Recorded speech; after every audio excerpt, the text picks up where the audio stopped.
Hello, everyone. My name's Hank Sutala. And my name is Yahava Aquarian. Yeah, and Brian will be joining us in just a moment, and we are here is another episode of Midnight Meanderings.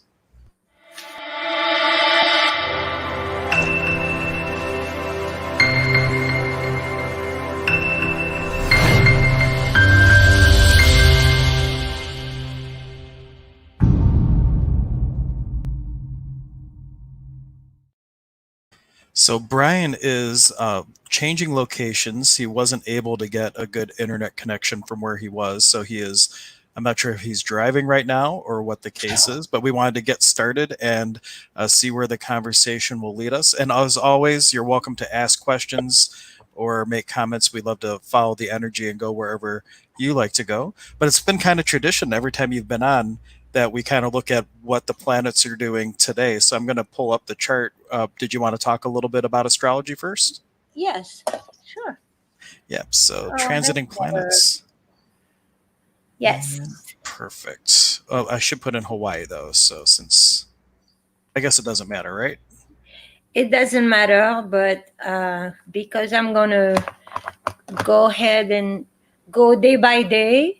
And so if you're going to show the chart, I'll just tell you you can skip to the next day, move forward, move backward so that. Oh, you want me to do like an animation chart so we can jump around? I can do that. Sure. Yeah, great. Yep. So start the chart from yesterday because Alright. that was a big, big day yesterday. The eclipse was very powerful. So we're still feeling all the effects of this magical eclipse, this blue moon. Oh, was it a blue moon? So it was the second new moon in a In year 1 month. or in Yeah. 1 month. Wow, oh, cool. Yeah, that And doesn't happen as often. I know. Okay. right.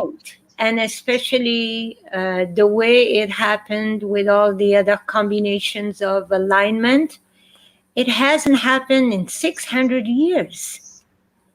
So, or more actually. I'm just rounding up.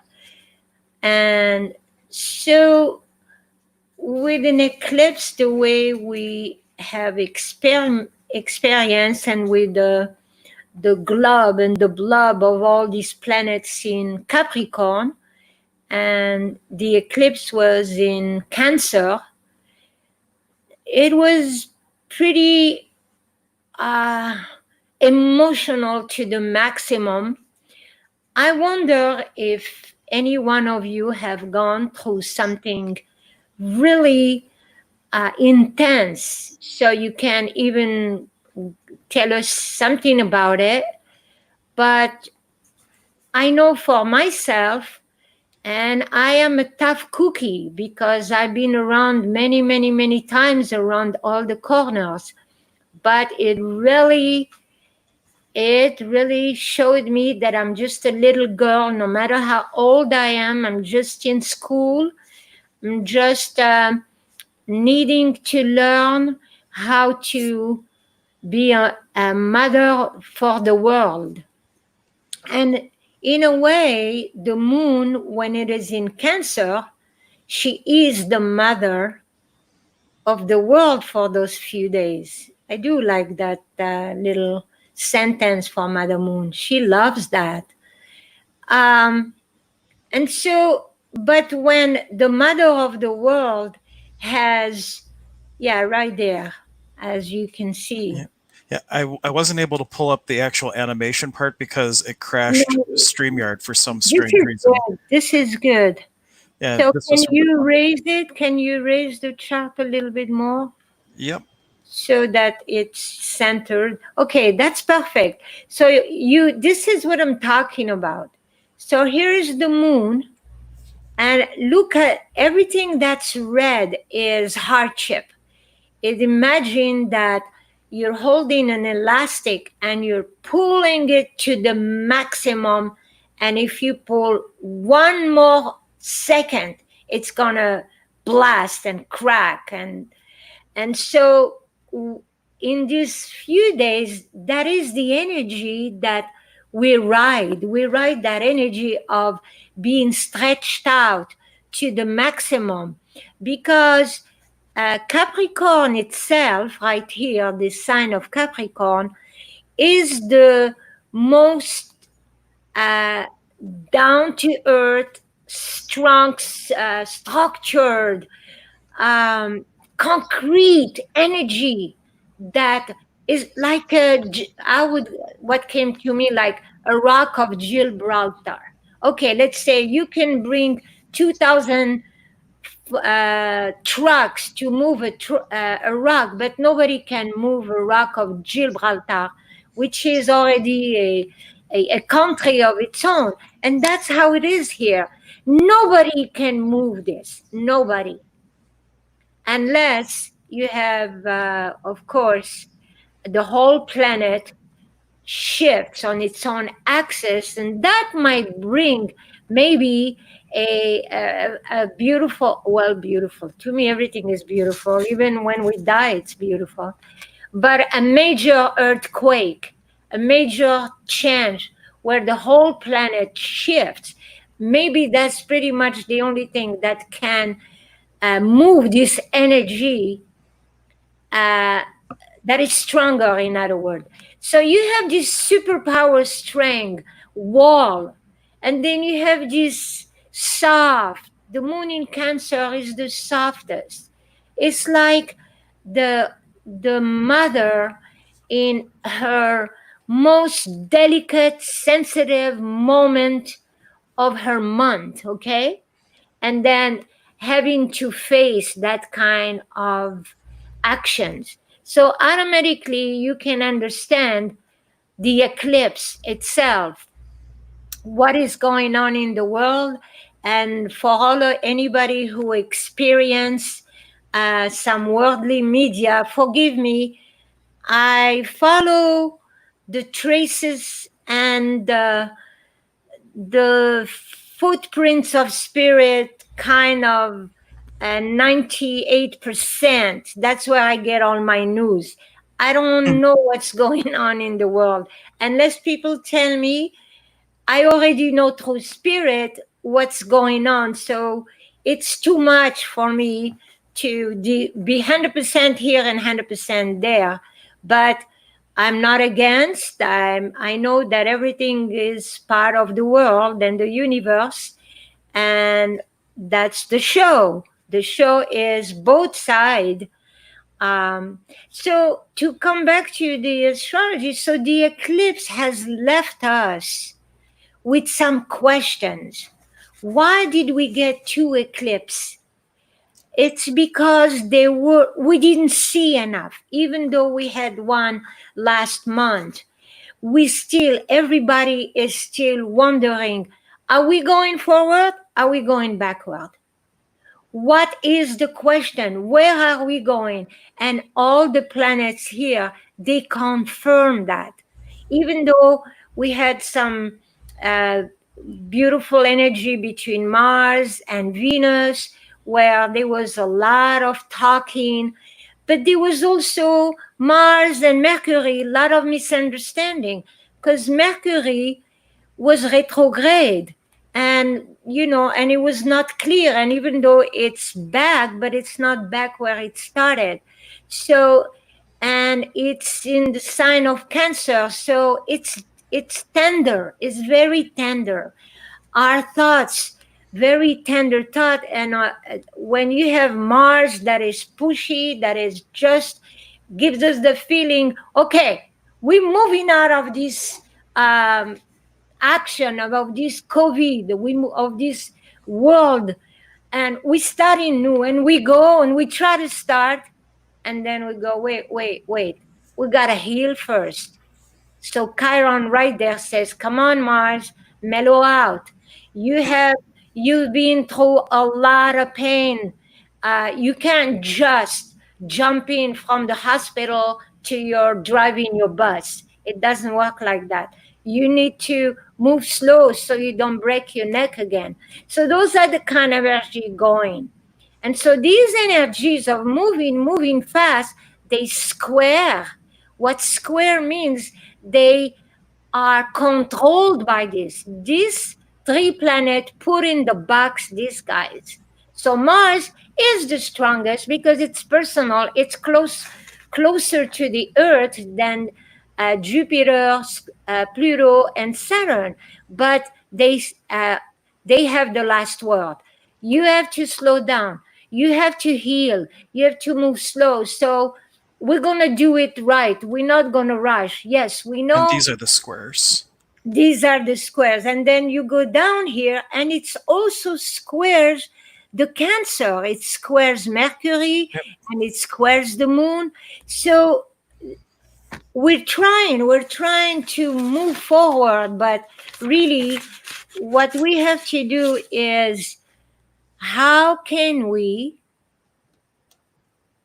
see strength in all these actions? So how can we pick from each one their pollen? So pretend we're bees, and we're going to pick the pollen from these three major powerful people that they have a function. They're changing our government.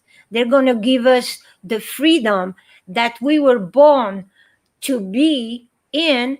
But after we learn these lessons, and we're not very far, because by next year Jupiter and Saturn are moving to Aquarius.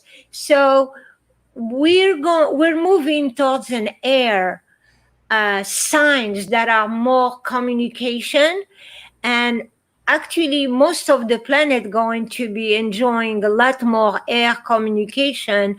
So uh, in communication we can compromise, we can help each other. We don't have rage. We don't say it's okay, it's either your way or the highway. Communication allows for diplomacy, for exchange of views, for making the world more friendly. And this is what we're hoping for. We're hoping for that, even though Mars is giving us an outlook of hope, like, okay, maybe I can do something. Maybe I could learn how to protect myself instead of attacking others. Maybe thanks to Mercury being so almost fearful right here. Mercury in Cancer, it's like sensitive. It's like, I want to be with my mommy. And Mars says, no, let's go with the whole ancestors and the family and the heroes. So you see, like, how I changed from the soft of Mercury and the tears of it. I met so many men with tears in the last 2 weeks. Um, Most of my reading, actually 75% were men in my readings the last few weeks. So I learned a lot about these two companions here. So how we how do we take all this energy now to us personally? How do we deal with it at home? How do we deal with it with the children? Which is interesting when you say at home. The sun and the moon are in the fourth house. That's all about family and internal. And at an opposition, that's all about career. And if you think about COVID, how many people are out of work? There's staying at home. It really just energetically is representative of what we're experiencing right now. But Exactly. now, to your point, what do we do with it? Exactly. So what we do with this, we try to feel us being children. And what do children do?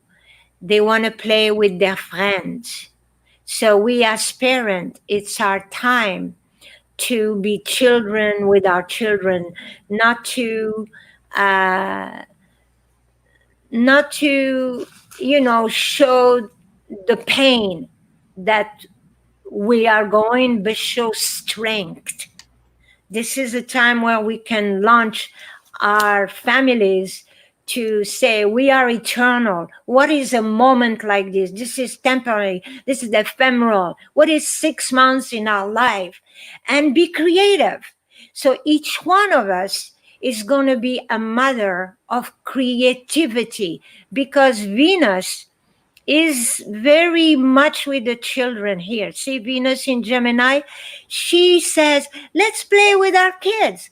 Let's create, let's invent, let's do anything we can do. Uh, uh, um, paint, draw. Mars says, let's go take, and Mars gets along with Venus right now. Let's go and play with, teach our children, teach gardening, teach anything. Um, so at least since this is happening, let's be courageous. It's all about right now, this whole month. Be courageous no matter what. Thank God. In just a few days, if you want to move this chart to the 24, 25, especially like Saturday, the sun's going to Leo. Okay, so in the next few days, the sun is going to go to Leo. And we're going to be kind of able to be creative, able to feel, at least for a few weeks, that um, the sun is on our side. The sun is going to heal a lot of the COVID energy, because the sun is life, the sun is happy, the sun is like, oh, I can go to the beach. I feel good if I'm in a vacation. So instead of pretending that you are home stuck with COVID, I told my son today, honey boy, this is the month you usually go on vacation. Just go on vacation on your mind. Go and be free. Don't worry about work. Don't worry about money. You work so hard. Go play and feel that the play is the work. So Speaking of play, Brian's almost ready to join us. So I'm just mentioning I can see him in studio, but his camera's not on yeah, now. So hopefully he'll be joining us in just a moment or two.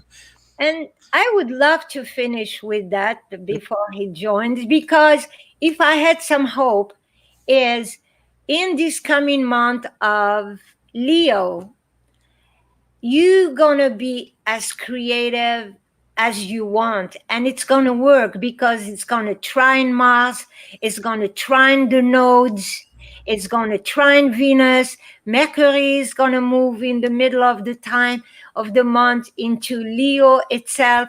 So try to be, watch Disney movies even if you have to, 3 times a day. That's what I could say. Well, when I have two kids, I watch it usually more than 3 times a day. And get creative with that. I remember when I was in this situation in Israel, and I have about 6 nieces, and I go, God, what do I do? I'm in this room, I can't go anywhere, I'm stuck. For some reason I couldn't go anywhere in Israel because I didn't have a car, and I was stuck in this house in the middle of town, and I live in Hawaii. I said, you know what do I do? I opened my suitcase, and I'm a gypsy like. At that time, I was very much gypsy, and all my clothes were gypsy like. So I said, oh, then I picked up every scarf. I rounded it around each one of the girls. They were like, the oldest was maybe 12, and 6 of them. So it started from like 4 to 12. And I dressed every one of them like a gypsy, and I called their brother to come and make a video of them.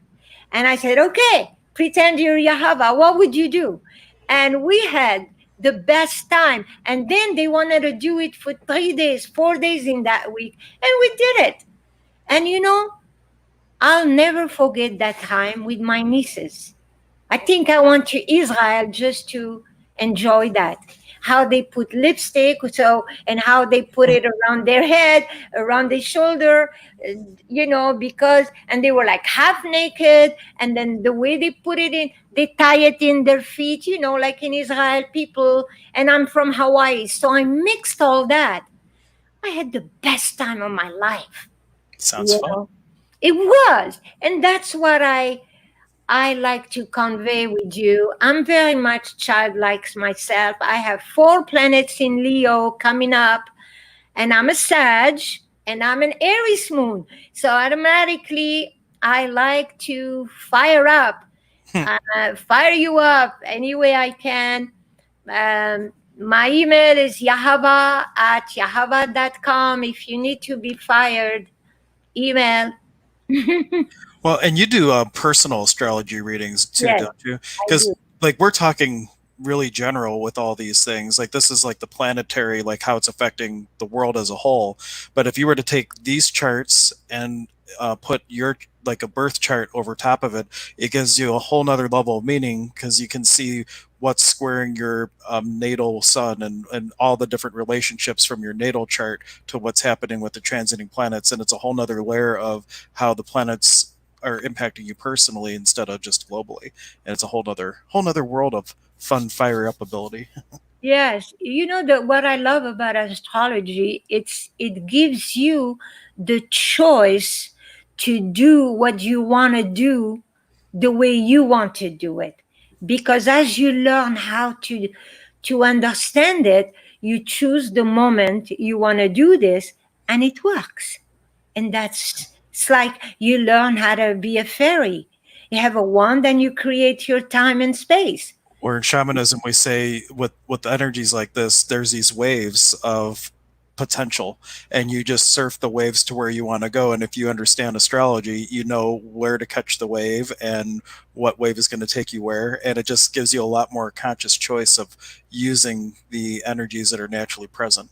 And then in astrology, there's always skilled applications of the energies and unskilled applications of the energies. So if you know what's coming, you have a better chance of using those energies skillfully instead of recklessly, I should say. Or sometimes if they catch you off guard, you find yourself reacting instead of responding. And if you have a little bit of insight like this and you know what's coming up, you can make way more conscious choices and preferred choices than things in the moment that you might regret later, or looking on the backside going, did I really just do that? It gives you a lot more clarity on things. Yes, absolutely. Yes. Yeah. And Brian says he's almost there. He's not ready yet. He was on for just a second and I guess the internet wasn't good and he had to keep driving. So he's looking for a place. So we'll see what happens. Do you have something you want to share with us? Um I didn't have anything prepared. I kind of just go off the cuff. But if you're watching and there's something in particular that you would like to Uh, throw out in terms of us to talk about or to ask a question about, whether it's astrology or anything, feel yeah. free to comment. We'd love to play off of that. Yes, if you have a question, what's going on with you? What's your sign? Go ahead and do that. I'll be happy to answer that. Yeah. In fact, if you give us your date of birth, where you were born, we can. She can, not me so much. Though I can put in the chart, and once I see the chart, I can interpret it a little bit. I just don't have the stuff memorized like she does. She could look at a chart and just probably talk 10 hours on one chart, and I would have to look everything up. But Solar Fire lets me cheat. I can just double click something and it tells me what it means. I do that sometimes too. But I have to correct you. I can only go 9 hours. 9 hours? Okay, I was close. Fewer. I did 9 hours this week. Oh my God. I don't want to do it again. I think my limit is 5. Well, with astrology, there's always, when you know it to the depth that you know it, you can just keep going. That would be like me in shamanism. I could just keep talking about shamanic stuff all the time. But if you do have questions, anything going on in your world, bring it on up. Now, there is an astrology question for you, kind of. There's a comet that is currently in, at least in Ohio, we can see it. It's one of the few times in like a millennia that it comes around that we can see it in the sky, and it kind of, if you look where the Big Dipper is, you can kind of see it in the lower horizon. Is there any significance astrologically for comets and things of that nature? Oh, I'm sure there is, but I don't know. Bec- I don't know anybody who talks about it that I could learn from, neither. Yeah, I know with asteroids, there's a guy named Robert Hand, and Yes, and I he studied with Robert Hand. Yeah, Robert Hand is like he could read a chart 10 different ways. He probably could talk a week on a chart. Yeah, but maybe. he was saying that like asteroids, which is a little bit different than comets, are like the muses of the universe, and that he found that people would even name children if like whatever their when their child was born. If you look at astrological references for asteroids, there's usually some sort of influence that was the inspiration for the name, for example. So there's all these subtle energies from the asteroids that kind of inspire choices and things like that. And asteroids aren't nearly, other than Chiron, aren't talked about as much as the other planetary bodies. So cool stuff.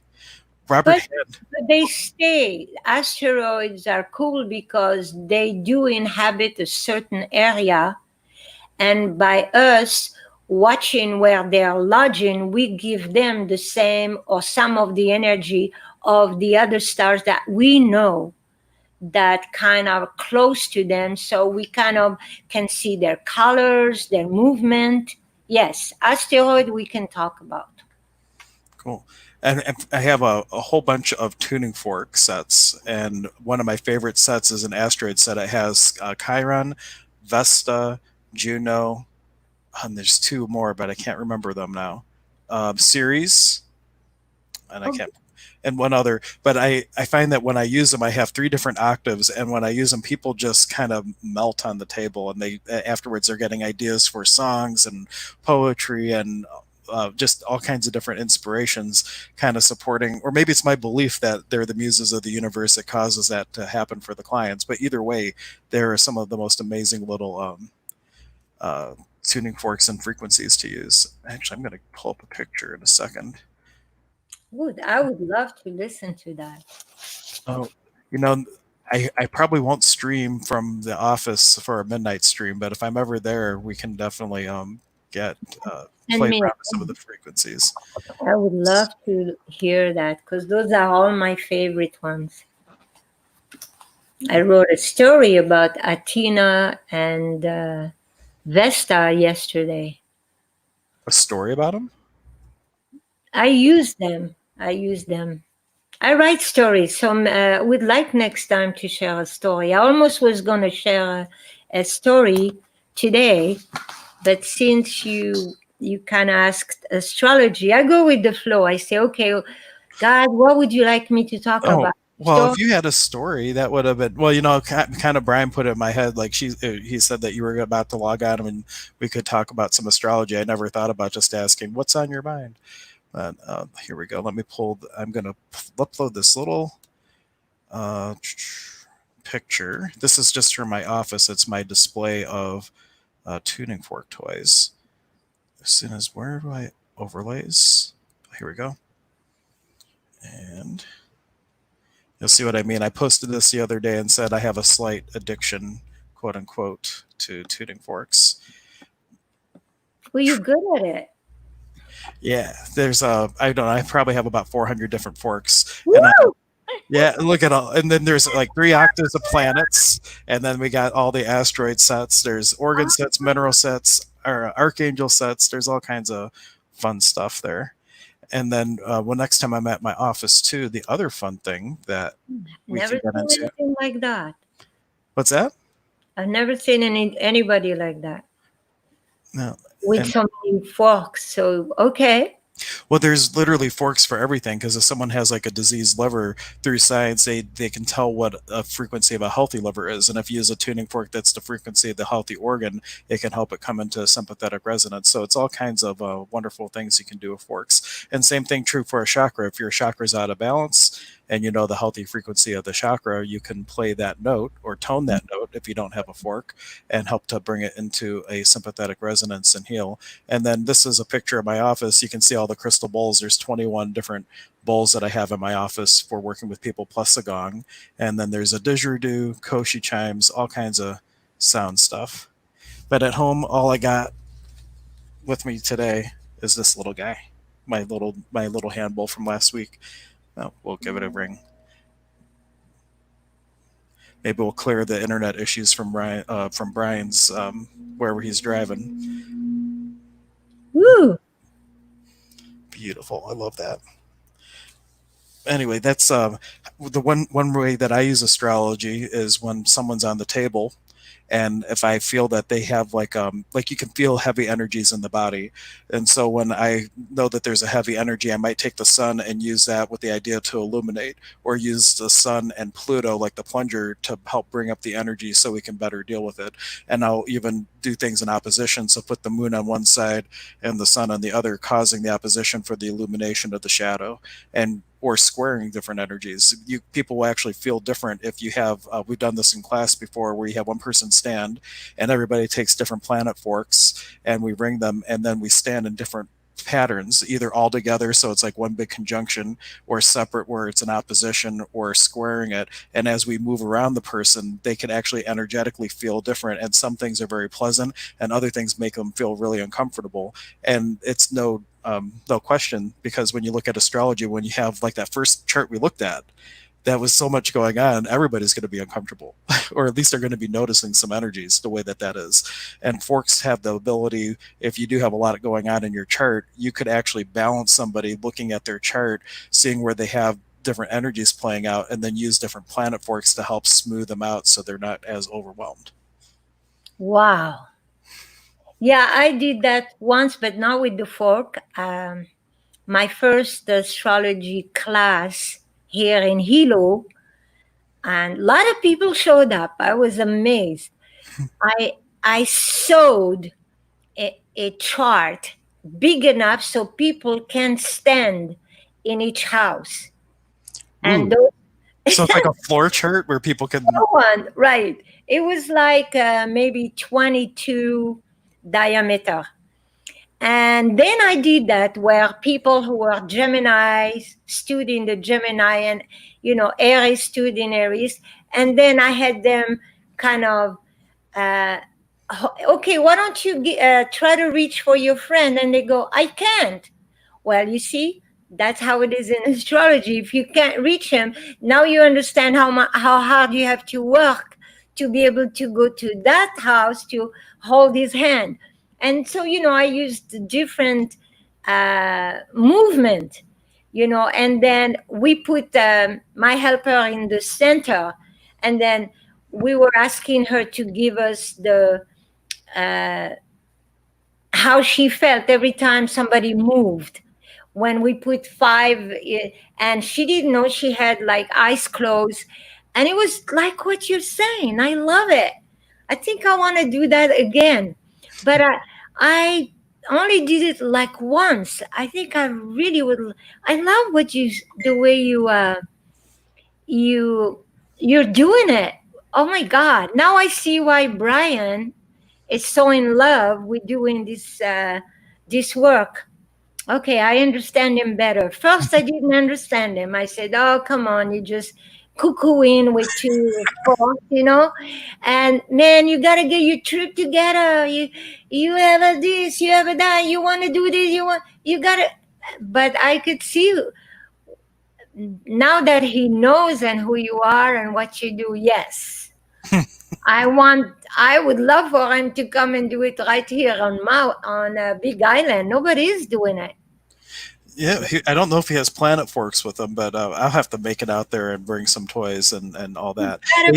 They even have gongs made for the sound of the planets, but that's really hard to travel with. I don't have any planetary gongs yet, but they have them all for each the frequency of each planet, because there's mathematical calculations based on the orbit, how you can calculate the Hertz frequency, and that's what all the forks are based off of. So there's actual scientific basis for all the forks as well. Pretty cool Wow. stuff. Really cool stuff. Ah, I better start playing. Well, and the cool thing is you don't even need a fork. Like if you know the easiest one, ohm, 136.1 is the energy of the Earth in orbit around the sun, and that's where the tone of ohm comes from.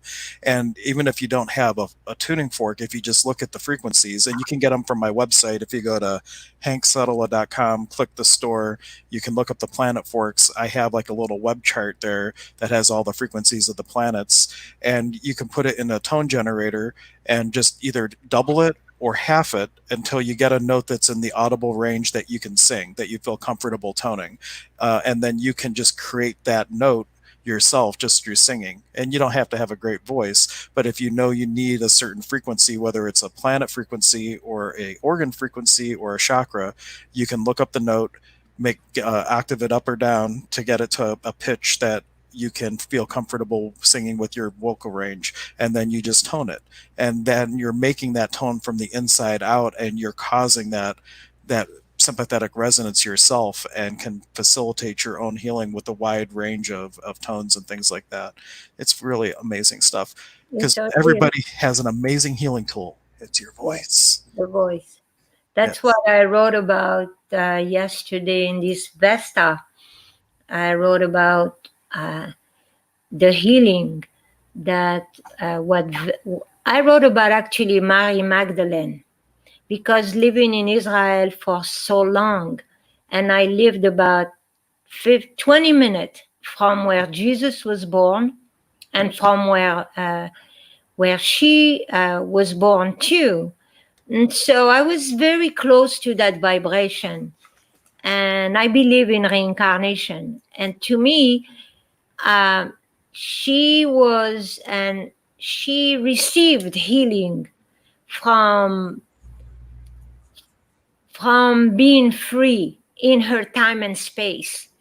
Even before she met Jesus, uh, because she was very religious, she was born already to a religious family, and she was free though. She was not like the Jewish people. Like the Jewish people at that time, a woman could never speak to a man unless that woman is in the bedroom.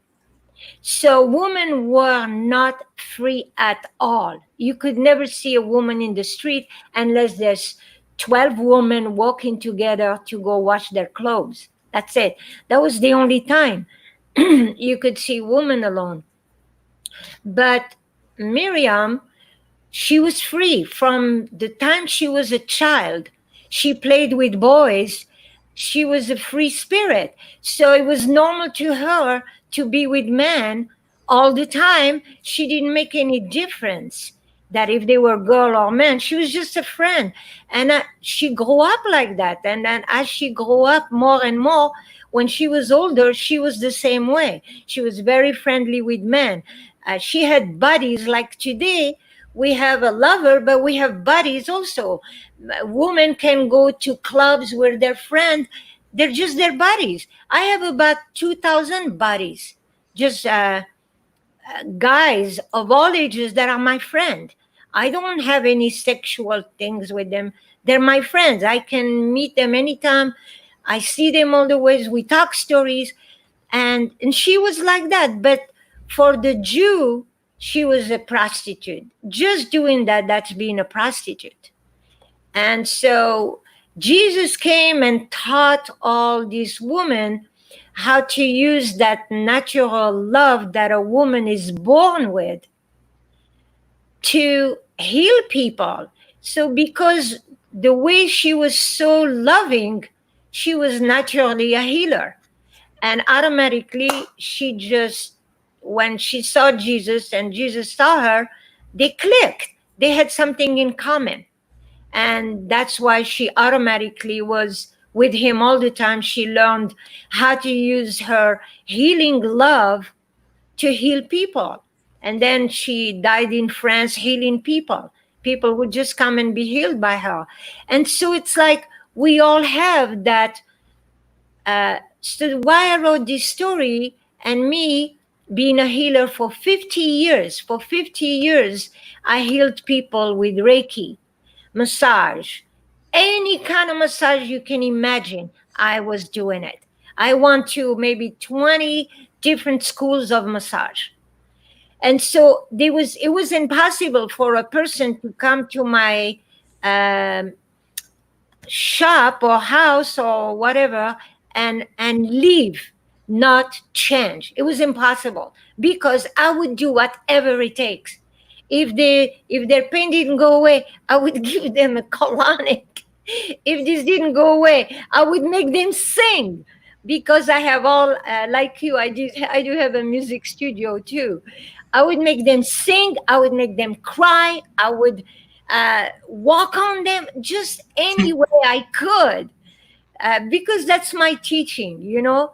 And I felt that that's what Mary and Jesus have taught us, that this is time where, like you, we could use any kind of um, what do you call that, format to heal each other, any kind of format. And so that's why I was talking to the parents in this month of Leo, as we are all like, we are like shrinking to go back to us, just us, to be so inventive and creative. And like you know, getting a fork tune and playing with teaching the children how to use how you call these, those forks, tuning Yep. forks. That will be like an amazing thing to do right now. It would be just amazing, a new tool for the children, you see. That's fantasy, but you know, if you take the time to do it in such a way that they don't give you headaches too. You know, when children use something new with sound, they can give you headaches. So, you know, you have to use the magic of it, the magic of the child ear and the child creativity in this month. I love that. I just, you inspired me so much. I'm going to go and recreate. Oh, I love it. There you So go. I just shared this morning. This was from 6 years ago when my son was three. This was, and hopefully the audio, I said share with audio, but we'll see. This is the first time he ever picked up tuning forks, and he was a natural.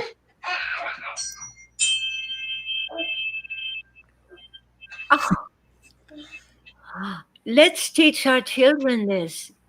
Yeah, and Don't they will. And don't Max, be both my kids slow. will actually come to my concerts and help play bowls and everything. But that Yeah. was from, I don't know why it's flickering so much, but anyway, that was my son Max with his first tuning fork experience, and they're Oh, both amazing. They'll play gongs and bowls now and our weekly concert.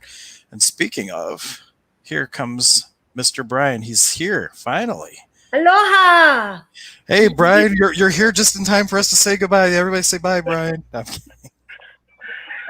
Yeah, you would not believe the hoops I had to jump through to try and get here. I had to travel from the coast back up to an area that I thought might have reception, and it did, but I didn't realize my high-speed data ran out, so I had to try and find Wi-Fi. That didn't work. So then I just ended up upgrading my plan.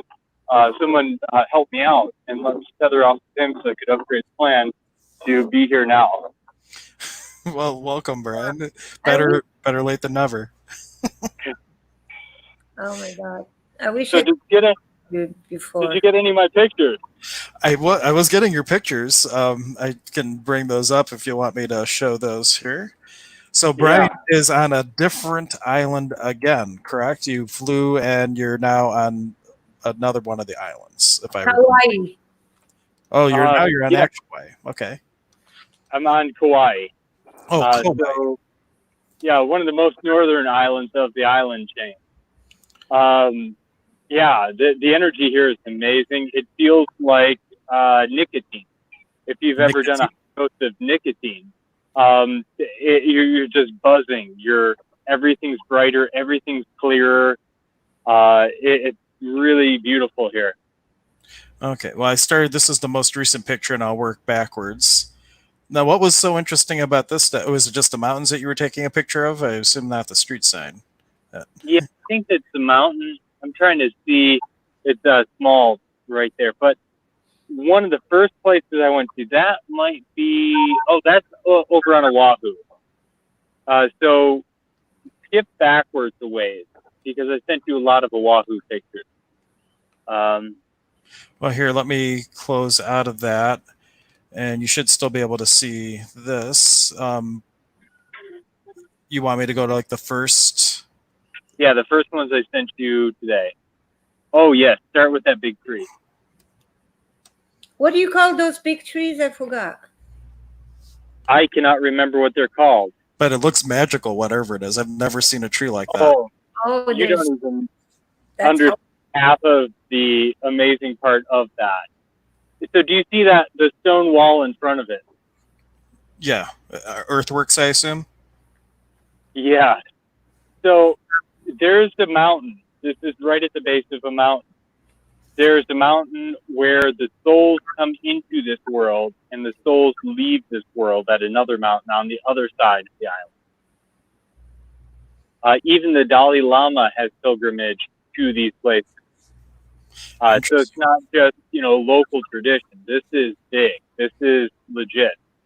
Um, so I was looking for this mountain. Everything is just lining up. So I get to Kauai, and the rental car guy kind of starts asking, "Oh, what do you do?" And I told him I was in holistic health, and he starts asking some questions, and I'm like, "Well, I don't want to sound crazy, but I'm actually kind of on a spiritual quest." He goes, "Oh, really?" And so then we knew each other through Keone. So we started getting into it. He's from South Africa, and uh, he had a lifetime here when it was Lemuria with his current wife. They both, I get there and they're both kind of having telepathic conversations with each other, and they're like, "Oh, he needs to go here." Oh, yep, that's what I was thinking. Oh, yeah, it was just amazing. So they had this whole list of places that I needed to hit. And one of the first places that I hit was the Hindu monastery. Unfortunately, it was closed, but there was a forest that you can go and meditate in. So I went there, and absolutely beautiful. The energy here is just, you feel like you're high almost. Your whole body is buzzing. Everything's bright. Everything is clear. You're just highly energized. Do you remember when we drove past that power station and you're just buzzing? Yeah, but that wasn't a good buzzing. It was on that level, but a good buzzing. Cool. Oh, this area is so significant energetically. I want everybody who's watching just to take a moment, and what I'd like you to do is take 3 deep breaths and allow in you to build up all the heaviness. It's all the hucha, and we're going to be offering this hucha to the tree, to the earth here. And when hucha is offered in this way, we know that the tree and the earth, they can take this heaviness and create light out of it. And so it's a beautiful gift. And we're going to use this breath of hucha out to connect to the tree and the Pachamamita, the spirit of the land here. So shoot that out on the 3 breaths. I'll let you know when here. And then just be open to receive back. And what you'll find is there's going to be this CK line that's going to be created from you to the sacred space, and it's going to help you connect with it and start to learn and be empowered by its magic. So 3 deep breaths. 1 and out. 2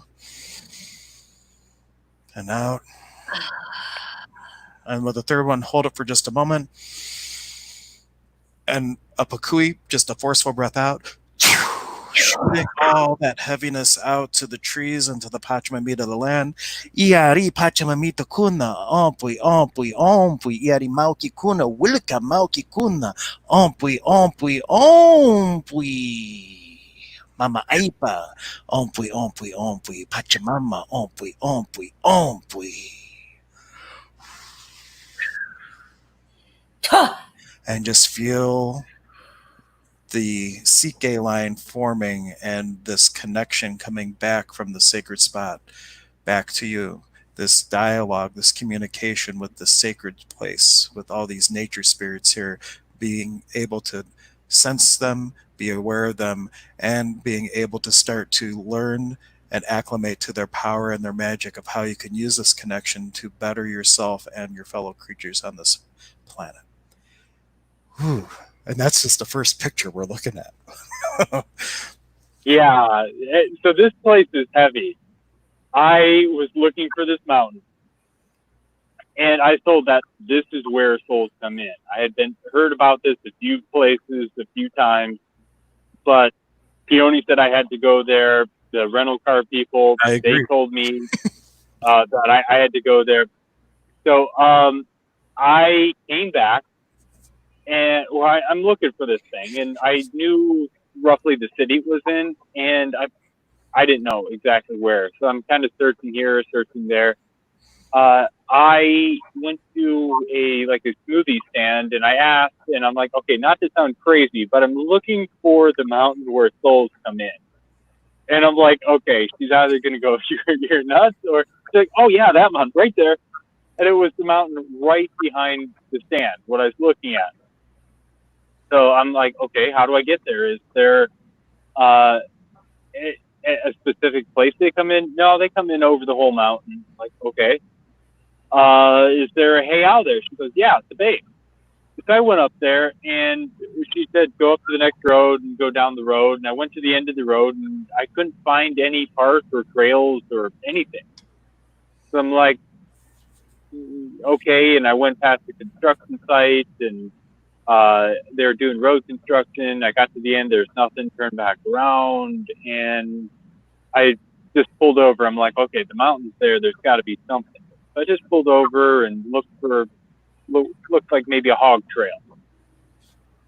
So I start tracking and following this hog trail and, through the brush, like a full-on Indiana Jones style adventure through the rainforest. Well, that's the only type of adventures you know. Yeah. So all of a sudden, I come up to this giant rock wall and a series of rock walls. And there's this tree here. I'm like, oh, this is the real deal. Like, I parked my car directly in front of where this was. I just had to go straight in. And by chance, by this whole jungle-filled mountain, I parked right in front of the heiau. And it just blew my mind. As you can see, this is an ancient temple. It almost feels as though leading up to the tree, was it a labyrinth? Did you notice like this rock? It almost feels like there's a path through it or something. There is. I did not. I kind of stayed outside the rock walls. No, that's a good call. Because you have to be very careful about going to heiaus and disrespecting them. Oftentimes, you can only go if you're a kahuna, actually a kahuna, or escorted by a kahuna and stripped down all the way naked. So at least that's what Rocky told me. So I'm going to ask around and see. I really wanted to go connect to that tree. So I'm going to ask around, see if anybody knows what the rules of this heiau are, if anybody can take me in and show me the ceremony you do at this heiau, because it is powerful. Well, you don't need the ceremony to connect with that tree, no doubt. But I would definitely, if you can find the kahuna that will let you or walk you in and have that experience, I wouldn't turn it down. But don't feel that you need that to connect with the tree. And now we're getting into some other stuff. Yeah, keep going. This is it. Oh no, back the other way then. Yeah. Oh, like the real magic was in these little formations, these little guys. Oh, that exceeded my wildest. And this is the one that made me think that it almost looks as though there's different levels of this, where it feels like a labyrinth where you would walk in a very specific way. Can you see this? Oh yeah. You were there. Wow. Oh, let's bring it up. There you go. She's been there. Yeah. How do you do that? Oh, there you go. Yeah, we got it zoomed in on you now. It looks like the tree is your hair. I love it. Yes, I know. I just texted my son for the name of the tree because he took this picture. They're very common in Kauai and on Big Island. Big Island have lots of them. In Liliuokalani, that's what this one is. It's amazing. And in Maui, you're going to meet one on Maui that is famous. It's as big as the whole block. Oh, wow. Keep going. Okay, I'm going forward now again. So, was there a specific? There was almost like terraces of these stones. That's not the one you were thinking of, like that. That was the first one that we brought up.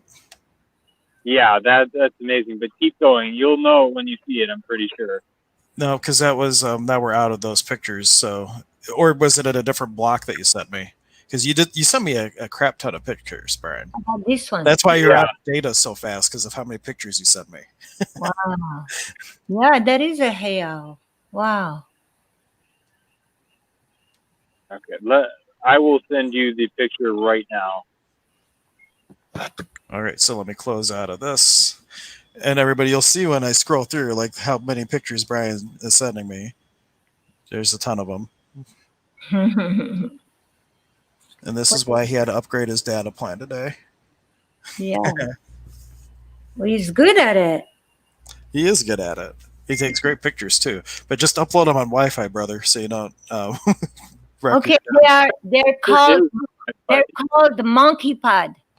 They're called what? Monkey pod. Monkey pod. Hmm. That's their name. Monkey pod tree. Well, there we go. How monkey pod trees work. Well, I got a little link to some information about monkey pod trees. Oh, that is just interesting. Okay, pull up this next set. This next set. Okay. So what are we looking at here? You tell me.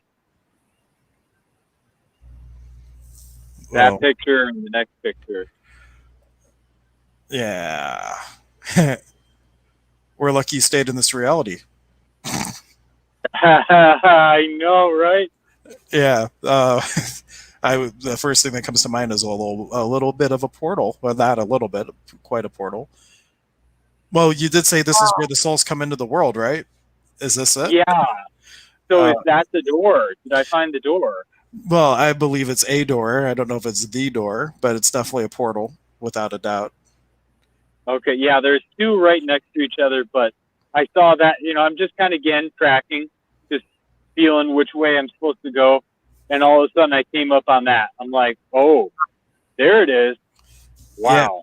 And it's not the rock, but the rock is a marker for it. And Yeah. Wow. ooh, you It's found a great site, Brian. Yeah, that is a great site. See, this is what we were looking for when we were looking for the eighth cave. This is what we were aiming for, and then we found something else. You hit the gold pot here. Wow. There's Yeah. all over it. I could read the story right there. So I found it. It's there. Kauai is no joke, seriously. Very different people. The genetics are different on the island.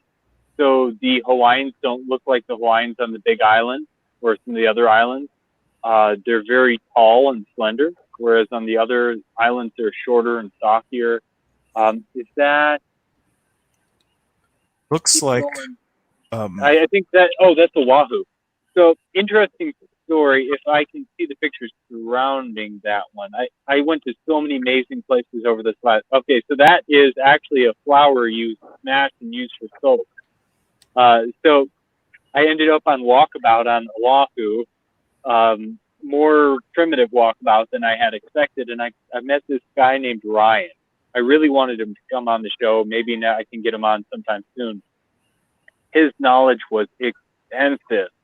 He knew every plant, every rock.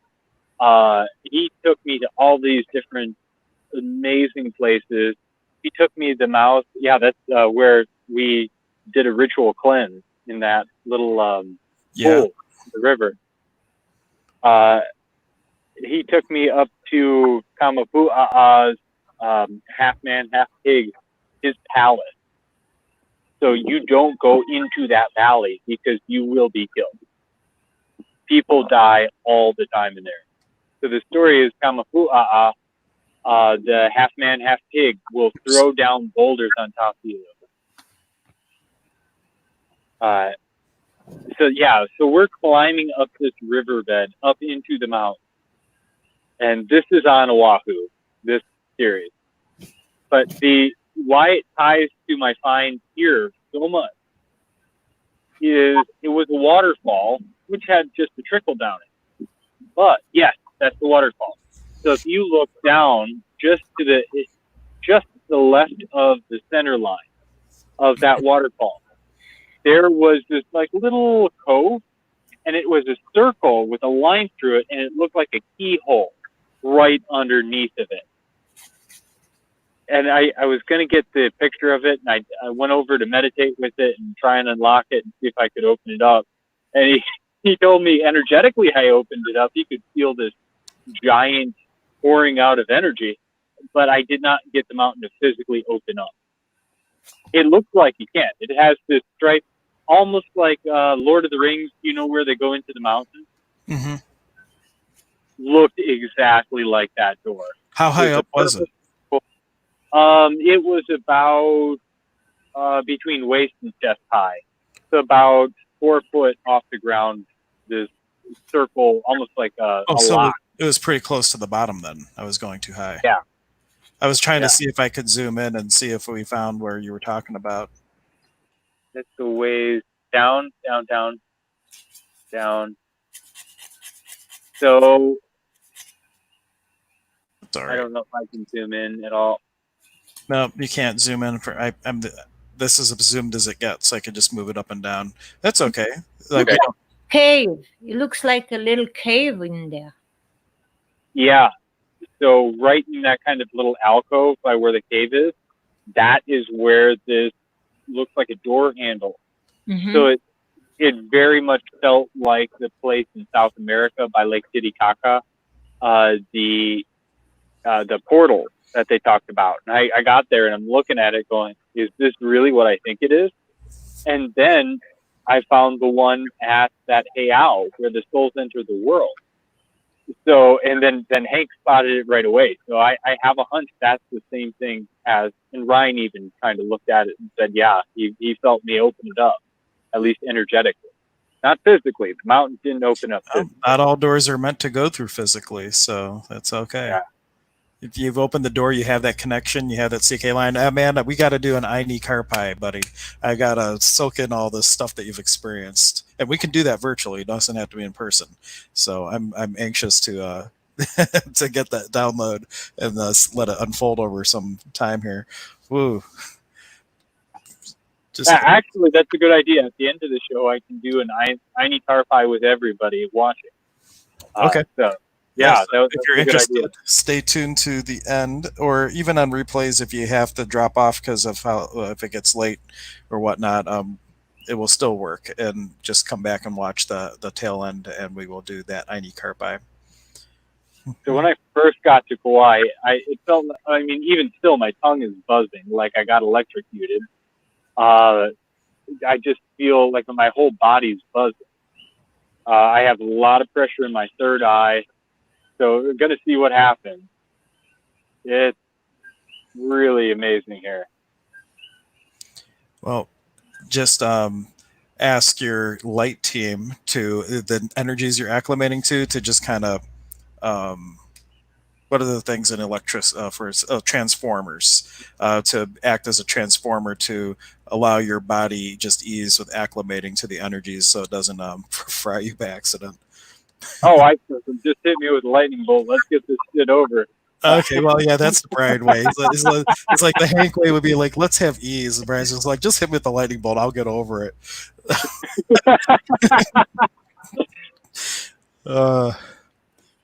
Mr. Sledgehammer himself. Okay. So there was so much there. And there's stories about up in the mountains there, the Menehune. And now there's actually two different groups that use that word. One comes from the land of Mu, the original inhabitants, and they're kind of a wild people in the mountains of Oahu. And then there's also these energy beings that they call almost like little elves that they call Menehune. I wanted to stop you for a minute. I was on Maui and going to the waterfall. We lived on this beautiful, wonderful waterfall farm. And it was like 9 a.m. and I was walking down. It was about like 500 feet to walk to the waterfall with my boy, and he was about, I would say, 3 years old. And so we're walking down the waterfall, and suddenly we see two little men as big as this big, okay, as my finger. And my son saw them first, and he says, Mommy, Mommy, look, the little man. And I already was tuned into Menehunis. I have experienced them before on different levels. And he goes down and he looks at them, and they look at him, they smile, and I'm watching everything. And then he goes, Ma, can I pick him up and play with it? I said, well, can I pick you up and play with you? No. I said, it's the same thing. So I said, just tell them whatever you want. They are there to listen. And he did. And then they just kind of, they acknowledged him, like made, and then they moved away. And then we kept our walk to the waterfall. Just like, Wow. just simple like that. And my apologies for people who are watching on my profile. I forgot to make it public, and we had several comments come through from things we were talking about earlier that I wasn't ignoring it. I just literally didn't see it. I just realized I didn't make it public.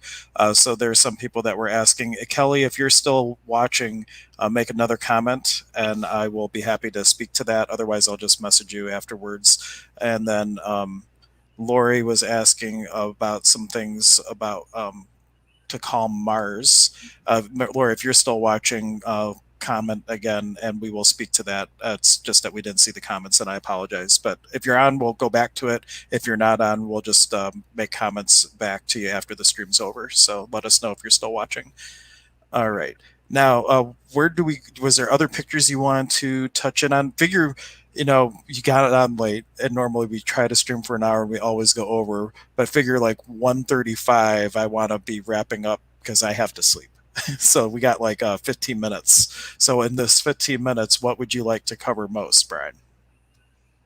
I'm still kind of just reeling over that hey owl I found today, and it happened just like Mexico. Well, I did a lot more workup. I had done a lot of research, a lot of remote viewing, had a lot of people look at where I was going in Mexico, and I told the taxi driver to stop here. And this was in 2014 Mexico, so not my last Mexican adventure. This was in the Yucatan. I remember that because I remember whatever reading I gave you at the time, you got some validation, but he literally pendulumed 4 coordinates on a map, and he's just following his GPS, and he tells the taxi driver, he's like, okay, stop here. And the guy's like, this is the jungle. He's like, yeah, that's where I'm getting out. And he just like goes trailblazing through the jungle with a machete and cutting things and finds a city, literally. Yeah, I mean, yeah, long and short, yeah, that's the story. No. That's what happened. And we did have Lori checking in. Lori is still watching, so I want to bring her comment up beforehand. She was just commenting on the astrology, and this was, hopefully you can remember the chart. If not, I can find it and bring it up again.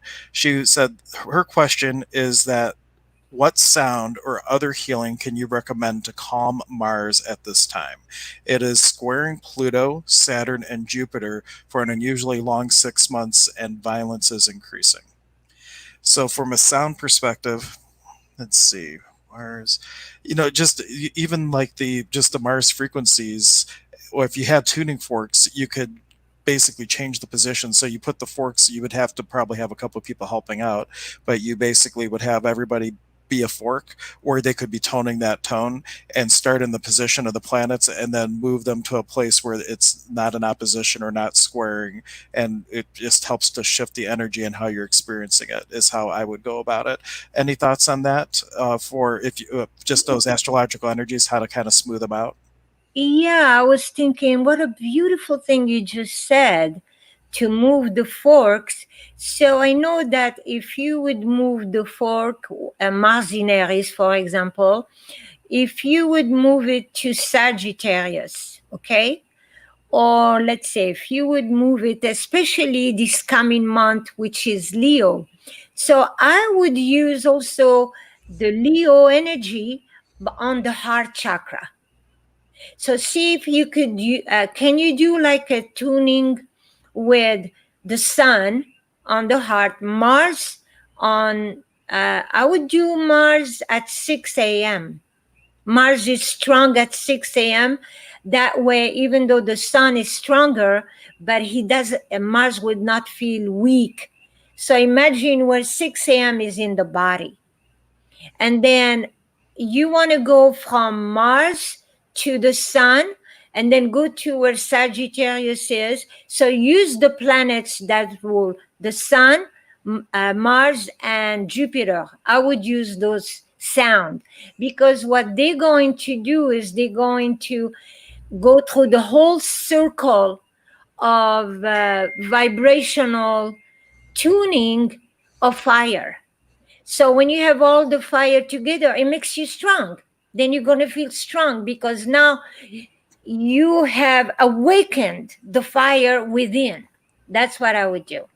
Yeah. And Lori says, thank you. And also, nice, make a trine, and great idea. So she likes all the comments and suggestions. And the other thing that I would put out there is ask your light team. I love, Brian came up with that. I used to say teammates, spirit guides. Brian had light team. I'm not sure where he got it from, but ask your light team what contribution could they be to acclimate to the energies of the planetary influences with ease and be open to receiving from them. Because oftentimes they are way more adept at navigating those different energies, and they could be a great asset to us if we can receive it.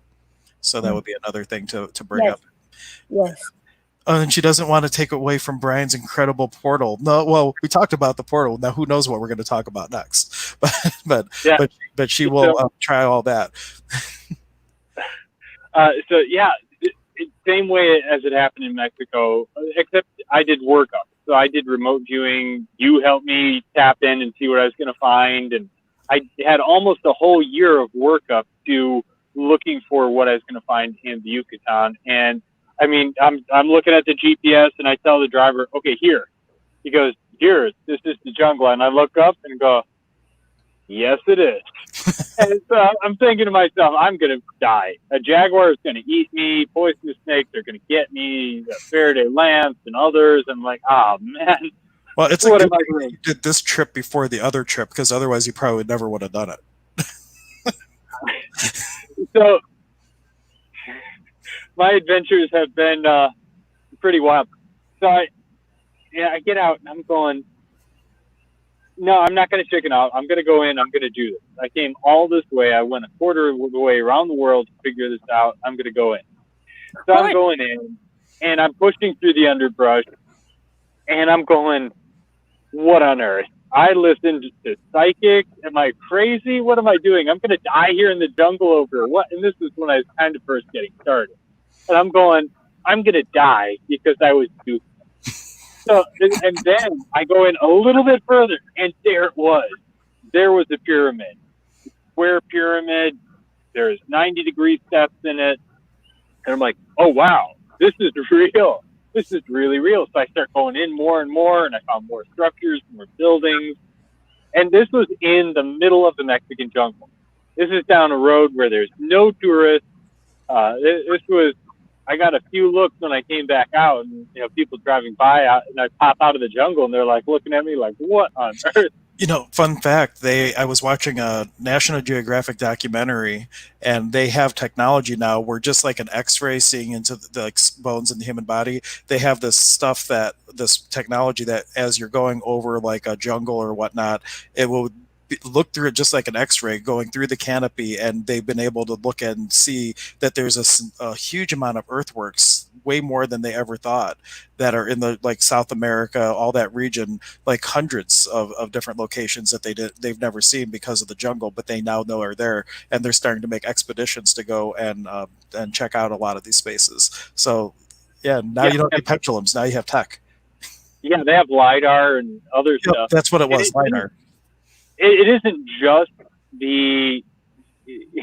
they can penetrate the ground and look at caverns. They can look at underground temples. They can look at stashes of gold, mineral deposits. They know where everything is. They found a stash of treasure from the Knights Templar in America using this technology. So it's really amazing. There's kind of no more secrets anymore. I believe that's actually in a similar way that they found the Titanic. And they passed it off to the guy who got the credit. The Navy discovered the Titanic and then passed it off to this guy. And there's some information exchange or something, or I can't remember exactly what it was, but yeah. So they know where a lot of stuff is on this planet, and because it doesn't fit with the mainstream story, they've covered it up. Like the red-headed giants in North America, they don't talk about that. There was tons and tons of mummies and skeletons found with red hair. But since it didn't fit the Smithsonian picture of what it actually is, they don't talk about that.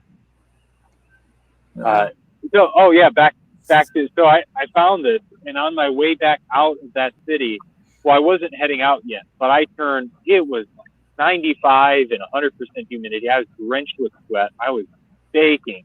And all of a sudden, I got icy cold and started seeing green spots. I'm like, oh no, heat stroke. I need to get out of here or I'm not making it out. There was no 911. There was no calling for a search party. If I was gone, I was gone. No one would ever hear from me or see from me again. So I pushed and I made it out. But then I had people actually view it, and I stepped into a higher vibrational dimension is what it was. It wasn't heat stroke. And when I got back out of there, my higher self, I guess I was energetically doing what I needed to do, even though consciously I wasn't aware. I got out, and there's the manic side. So like a hand making that, which is the symbol of completion. It's called manic in the Mayan characters. In a cloud, I looked up and saw that exact symbol in a cloud. The clear blue sky, and there's that one cloud that was the manic sign. So I'm like, okay. It was completed. Whatever I needed to do was completed. So I had no idea that I was going to stumble into something like that today. You know, I was just looking to get up to the mountain. I thought, oh, there might be a heiau can be as simple as one stone or a small pile of stone. So it doesn't necessarily have to be anything big. So I thought it was something small. Then I'm tracking through the underbrush into the jungle, and here it is. It was mind blowing. And I knew there was more. I was trying to figure out a way to get around the heiau without stepping on it or in it, so as not to be disrespectful. And then I found the portal. So that was really amazing. Very cool. Mm-hmm. Well, you know, like if you believe in reincarnation and in intuition, you go to these places because somehow you've been there before. Somehow a memory comes back. And when you are, there are places that you were there 200 years ago and they're still alive. Those places, they still around. So if you're going to travel back and you're going to see a piece of it, you're going to go, yeah, I'm going here. It's like you remember it, the place remembers you. See, wherever you go, places remember you too, because everything has life. Everything thinks like you, even though they don't talk like you and me, but voila, you know. So there's no accident. But it's so great to hear you tell us those stories that you are here to tell us again. Yeah. And the fun thing with what we're planning to kind of wrap up our stream tonight, there is a thing in the lineage that Brian and I practice called the Aini Karpai, and Aini means divine reciprocity. And the idea is that normally in person, the way that you would do it is you would go up and you would touch your forehead to someone else's head, and it allows you to, in turn, one person is the conduit for allowing the energy to flow out, and the other person is receiving it. And the idea is that you are receiving the totality of everything that they've experienced, that they know this lifetime, other lifetimes, the totality of who they are. And you are able to then take that and cultivate that knowledge over time. You have everything the teacher has at that point, and it's just a matter of cultivating it and letting that flower bloom. And then the opposite, the other person gives you all their knowledge and everything. And Brian has been doing so much stuff that by doing an ID Carpi with Brian, it's giving everybody the opportunity without having to go on walkabout and almost dying left and right at every turn. You can get all the sacred knowledge and the connections, the CK lines to all the sacredness with from the comfort of your own home, just watching Stir Crazy Shamans. But then it's up to you to then go inside through meditation, through mindfulness, through whatever your process is, to cultivate that connection and those energies and create with it if you choose to. Otherwise, it could just be cool connections. But if you're going to participate in this little exercise that Brian is about to help us with, what possibilities could you create with it by having this knowledge and these connections to all the sacredness? So your I need to for the ceremony could be just going out and making use of it to create possibility for yourself in the world with ease. I always like adding with ease at the end of things because it doesn't have to be hard. You don't have to almost die around every corner. That's Brian so just true. I'm really discovering I wanted things to be hard. I didn't even know for it to be valuable for you, you have to work hard for it. No, I released that. And you are worthy. Everybody is worthy. We are all part Yeah. of the same animated essence. We are all part of the same Kausai Pacha, the field of living energy. There is no person, no thing, no event that is more sacred from one thing to another, which is really hard with the perception of a duality. In the duality, we have the idea of good and evil, and people aren't worthy and people are worthy. But in the oneality, we are all one, and both things are true. But if you really look at every moment as a God moment, every person is a child and has that potential to manifest divinity on the physical plane, we are all worthy because we're all the same stuff. Yes. And if you for a moment think that you are not worthy, you are telling God or the Creator, you screw up. So, Period. So that means you screw up with me. I don't feel worthy, so you did something wrong. And it's impossible. It's the doubt, just doubt out. That's how I say it. out. I've never heard that. Out. And I'm the king of cheesy puns and sayings, and I have never used that. I'm going to use it now, though. Yes, please. Yeah, what Yahava was saying about past lives is definitely true. Like Kauai feels like home. I love Kauai. Tula in Mexico, another place, the Toltec capital. I know I had spent lifetimes there. So there's places around the world that I've traveled to that just feel like home. For some reason, Austria. I absolutely love the Green Mountains up there. I just felt at home there. So there's places I've been all around the world that have felt like home to me, and I just kind of have that recognition. And today was definitely, I don't know, it's like I stepped into it. I'm like, oh, this is big. Like as soon as you saw the picture too, you noticed that. Yeah, it's like oh, this is not just a picture we're looking at. We're all connecting with this bad boy right now. Yeah. There was like no question. Like we're going. And I've been told that as I've traveled, I've picked up energies from all the places I've gone. Right, and you're creating CK lines. All the places you've ever been, this tree, you've just connected all the CK lines from every place you've ever been to that tree. Especially with the training that you've had, like you know how to carry that energy, and you're making all these little connection lines, reintroducing mountains and trees and streams and waterfalls that haven't had an experience with one another for millennia. How cool is that? And now he is going to be doing all that for us. I want to just open before we do that. I'm going to just call in and open the just calling all the nature spirits and things, including all the spirits of our place of emergence, not just for the people currently listening, but for all the people who might watch on a replay and all that type of thing. And I'm also going to walk just through a brief energy exercise, just correlating some of these to colors, so that as I bring up the colors, just allow that energy to flow in through you, through your heart, and then out the camera into the mesa as I bring us through these.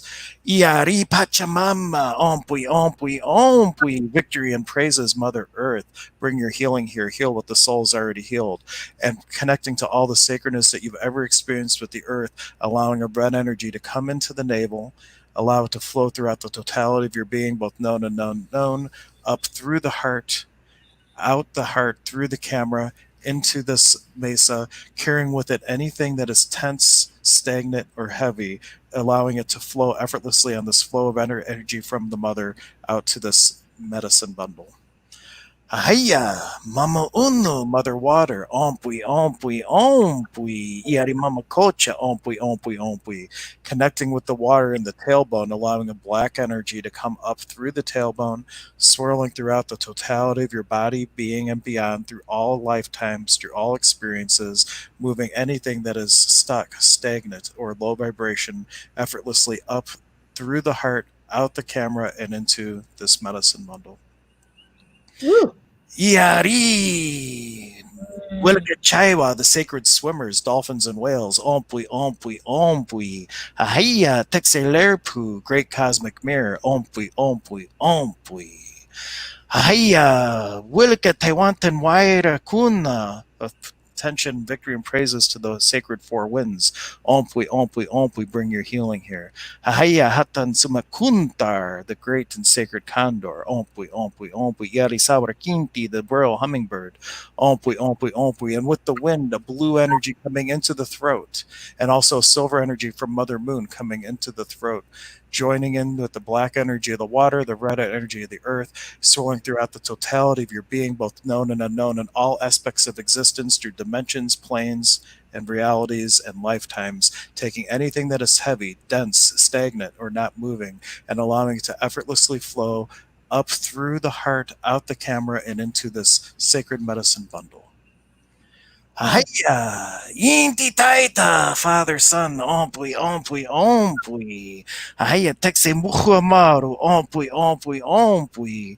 Connecting with the energy of the sun, feeling a leaf folding out from the heart, allowing the energy of the sun to come in, swirling throughout the totality of your being, mixing with the black energy of the water, the red energy of the earth, the blue energy of the wind, and the silver energy of the moon, allowing yourself to acclimate to all these new powers and magics, knowing how you can use these energies to better yourself and to your fellow creatures, allowing this energy to take with it anything that is slow moving, stagnant, dense, or not a high vibration that no longer serves the true essence of who you are becoming, and allowing to effortlessly flow back out the heart, through the camera, and into this medicine bundle. Oh. Hiya, Quichicuna, the rainbow, ompui, ompui, ompui. Iari, Pachamamita kuna, all the spirits of the land, ompui, ompui, ompui. Ahaya, Pakarina Kuna, the feminine nature spirits of our place of emergence. Ompui, ompui, ompui. Bring your healing here, heal what the soul's already healed. Iari ito pukuna, all the masculine nature spirits of our place of emergence. Ompui, ompui, ompui. Um. Ahaya. Hiya. Unika Yanapakuna, all of our spirit guides, angels, and teachers. Ompui, ompui, ompui. And here's a real killer one here. Iari. Mm. Wilka Nuna Cheska Kuna, all of our sacred soul stars of inspiration. I wonder where they come through. Ompui, ompui, ompui. A Nike. Iari, Wirka, Wirakocha, ompui, ompui, ompui. And with that, let's become very open and receptive. And for Brian to receive first, everybody on this call, both present and in the future on replays, just placing your hands by your camera. If you have a camera, if you don't have a camera, just on top of the computer, where you just pretend with your disciplined imagination that you're placing your hands right on our brother Brian's head. And what you want to do is just allow yourself to open up and offer your katari, your own unique voice in this world, your unique medicine gifts, and the totality of all the sacredness that you've experienced in not just this lifetime, but the totality of all of your existences, both known and unknown, and this thing that we call the soul and the being. And allowing that to flow effortlessly through the time and space of the camera into Brian. And all you're going to be doing, Brian, oh, you know what to do. I don't even have to tell Brian. He has the same training. But he's allowing the energy to go deep within him and also connect to the spark of divinity that is within, creating a flow of energy as you're tapping into your katari, your own unique voice in this world, from your divine spark, allowing that to flow out through you into Brian. He's bringing that down, connecting it to that spark, and there is a circular flow of energy that is creating, that's allowing that information, energy exchange to go. And now Brian will do the same, taking his hands and putting it onto the camera. And what you want to do is just become very receptive, and you just want to drink everything in that Brian has to offer. Let him be a withering skeleton. Just take all of his energy. You're not really going to take any energy like that, but this is the the energy, the energy of like a baby that's so hungry for the milk of the mother. You want that kind of sensation to be able to tap in and just drink that energy deep within your soul, allowing it to filter down through all the layers of the body, being, and beyond, to that divine spark within, that muhukoya, that seed of divine potential, creating another convection flow of the energy coming up through Brian, coming out through the camera, coming back down through you, and going into that seed of divinity, that muhukoya, allowing both flows of energy to continue, and recognizing that in this process, not only have you gotten the knowledge from Brian and all of his experiences, but also the knowledge from me and all my experiences, and anyone else who is on this call, past, present, future, or other entities that are not with bodies right now that are participating. We're getting a whole amount of sacredness, connection to this amazing world that we live in. Amen. And anything Brian would like to add, I know I facilitated the talking part, but if there's anything you want to improv with it, feel free to offer that. Okay, there's one more thing. So this is coming in 3 stages here. So that was what I've collected, what I am, my essence I've shared with you. But here is something that was shown to me. This is actually an exercise I did at the portal. Okay. I called in my higher self and my true essence to come through and dwell within me. So what I'm going to do, I'm going to go back and open that portal and pull through your divine essence, pull through your higher self, just like a retrieval, and put it into you. In Quechua, that would be Iari Hatan Umakuna, attention, all of our great higher selves, our souls, our monadic self, if you want to call it that. But of course, you don't have to say it in Quechua, but I wanted to offer it. Iari Hatan Umakuna, ompui, ompui, ompui.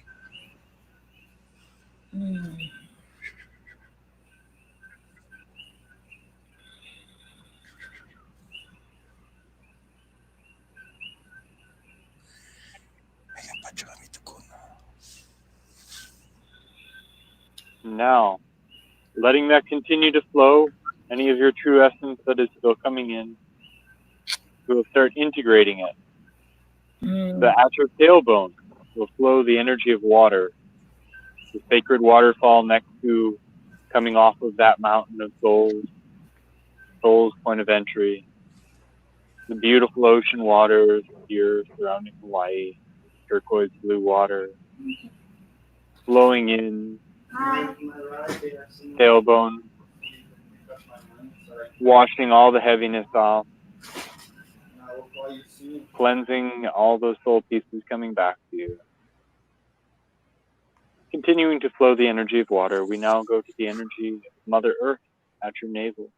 Imagine a warm red umbilical cord connecting to the center of the planet.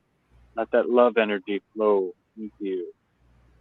That earth energy, making you feel solid, whole, complete, giving a substrate for those soul pieces to come back to you. Continuing to flow the love of the mother, wrapping you in a warm blanket of love.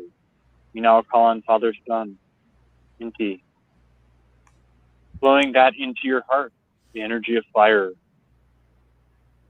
masculine love energy, the love of the Father, burning off any heaviness you feel, melding all your soul fragments back into one solid whole piece.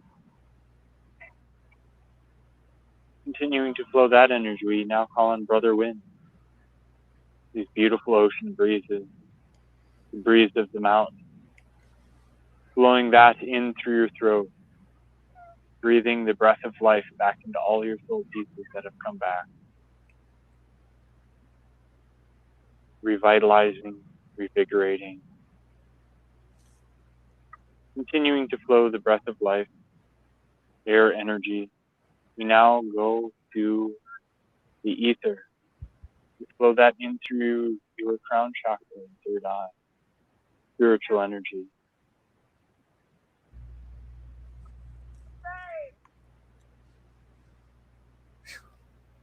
From there, now call on the source of source, the heart of divinity, and we flow that in through your divine gateway chakra,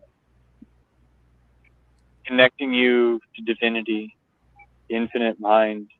We may have infinite love, infinite knowledge, infinite wisdom, infinite healing, infinite energy, infinite peace. Flowing all that in through your divine gateway chakra. Keeping that connection always open, restoring you back to your original intended condition, your original state of perfection, back to your original divine blueprint. Always keeping that connected.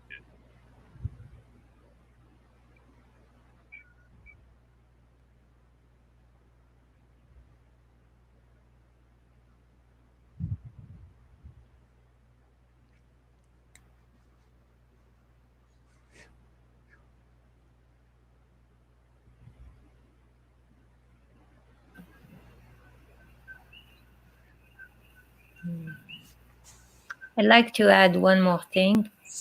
Can you hear me? Yep. Yeah.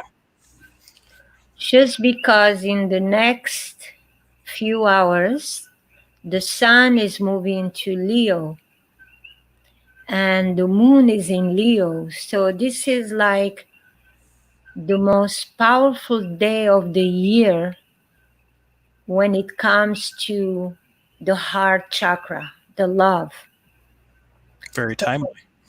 Yes, yes. So I just wanted everyone that hear this to do a meditation with the moon and the sun together. Just see the bride and the groom within your soul, your twin light, your twin flame light, your twin flame heart, just in the wedding of love and light. And carry that picture with you the next few days as a moon ceremony. When you wake up, everywhere you see the sun, just bring the bride, the moon within you. Bring that creatress. This is a matrix. In this time, this is a matrix point where the sun is at its highest and the moon is at her highest. So you have like superpower sword of light to work with. And so bring that sword, the Om song, the Ha, and just your heart everywhere you can remember. With the children. This is the month. This energy is the most beneficial between you and your children and all the children of the earth. Cool. Thank you. Was there anything else, Brian, with I didn't know if there was another part to that part, or was that complete now? No, that was so the Ani Karpai. The bringing forth your true essence or your higher self through that portal and then integrating it. So, yeah. And that's one reason when I was doing the opening, um, calling in people's Ituapu and Pacarinas, they say that they hold the blueprint for like the highest version of you. And that's the only way that as an infinite being we can distill down into physicality, is because the essence of who we are is stored outside of this dimension. And so our spiritual parents, the Pacarina and Ituapu, and our sacred soul star, the inspiration that makes us who we are really. And that's where I think that little portal thing that you found, like this is where the little souls come, like into the world, and then ultimately into our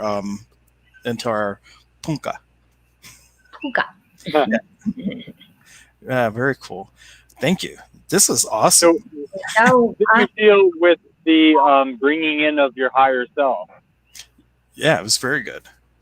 I could almost tangibly feel as I was opening the portal and then pulling through that essence. And there was a lot of it. So it wasn't just yours or yours, it was everybody watching. Like I could feel it. There's a lot of energy coming through. And What did you experience? I was really zoned out a bit. But as you were going through, I have to go back and listen to the audio. I think I was calling in things very softly, but I don't remember what I was doing. Honestly, I'd have to find out. But I was really present. But I've had that experience before with having my higher self come in. But I wanted to offer to people that if you have a birthday coming up, another time, like energetically, yes, Leo's moving in, or the sun's moving into Leo, but the time where you are most connected with your highest self is that time when you came into this world. On your birthday, on your solar return, they say that you get a seed of energy, this inspiration, a soul impulse, if you will, from your higher self. And that is a great day to, if you're mindfully meditating, especially to the exact moment that the sun comes back into the degree where when you were born. If you're paying attention, you may have an amazing inspiration, and it's a great time to connect again and to go back. If you have this video, go back and watch that whole little process again on your birthday and see if you might even have a more potent experience, because now you're in the energy of your day. And how much more potent would it be because you're actually having that connection, that resonance of having your birthday come around. But yeah, this has been my favorite episode to date, I think, Brian. actually, while you were transcendentally bringing your energy to us, somebody was knocking on my door for like 5, 10 minutes, and I couldn't get up and answer. And And he was making sign. I have this roommate, and he was making sign, making sign, making sign. I couldn't move. I felt that I needed to really get this power anchored, So it was, thank you. You're yeah, welcome. You're very welcome. Brian's disappearing in the blackness of the night. Yeah. Beautiful Shadow. sunset. I don't know if That's you the can other see it thing or not. happening, the shadow. Yeah, Dance with your shadow. yeah, awesome. So Well, now we're I way have later than. to discover a place to sleep tonight. Oh, you're gonna be sleeping on the beach? Yeah. So luckily I have a rental car to keep all my stuff in. But yeah, I've still been camping here, camping there, kind of on the walkabout. Where are you? What part of town are you? I'm in. There's a shopping center. I cannot remember what it was called. The Palace. Princetown. Where? Princetown, in the Prince. north of Hawaii. Oh, okay. No, because I have a friend there. I was going to have you call him. He's part of the source, the group that I was with. And he does have like BNB, they call it. Oh yeah. And Look at but that. More he's magic happening by the second. in different place. But I'll send you his number anyway. Okay. Thank you. Sounds good. Well, it is getting almost 2 o'clock for me, so I do think Yeah. we need to wrap it up here. And Wrap it up. truly, Hi, my Brian. favorite. Hi, Brian. One of my favorite episodes of all time. I love the ceremonial part. You got to bring us more pictures that trigger stuff like that, Brian, and we'll continue seeing more. That's the goal, to find more places like that. That was an amazing discovery today, and I was told everything's just going to happen when I get here, and it is. Thank you. I Thank you don't even. so much, Hank. Thank you You're for welcome. providing this platform for us. For me personally, I am delighted and I appreciate the adventures of Brian. Wow. I really, I'm getting turned on, Brian. Oh boy! And I, as I I want to go, but then something else in me says, no, you can't do what Brian can. So it's perfect that you're doing it for me. And Lori was just saying good night. Enjoy your trip, Brian, and thank you to both of us as well. You're very welcome. And as I play this little outro video, it's like a real nice light thing to end on, and it's about a whole bunch of flowers flowering. And as it plays, I just want everybody to visualize all the highest vibration that you can be in this moment. Allow it to flower out of your crown. And in this tradition, we believe that you do your own inner work, refine your nectar so that you can draw the Sawarkinti, the royal hummingbird, to you, which is a representative of our connection to the creator. So as we play this final little thing, just allow yourself to flower and just ask that hummingbird to come and drink from your nectar, creating that connection to Wiracocha, where you can then walk hand in hand with the spirit of the universe. So until next time, next Tuesday for more meanderings, have a wonderful night, and thank you so much for joining us. Bye, everyone. Bye, Aloha. Ahui ho. Aloha.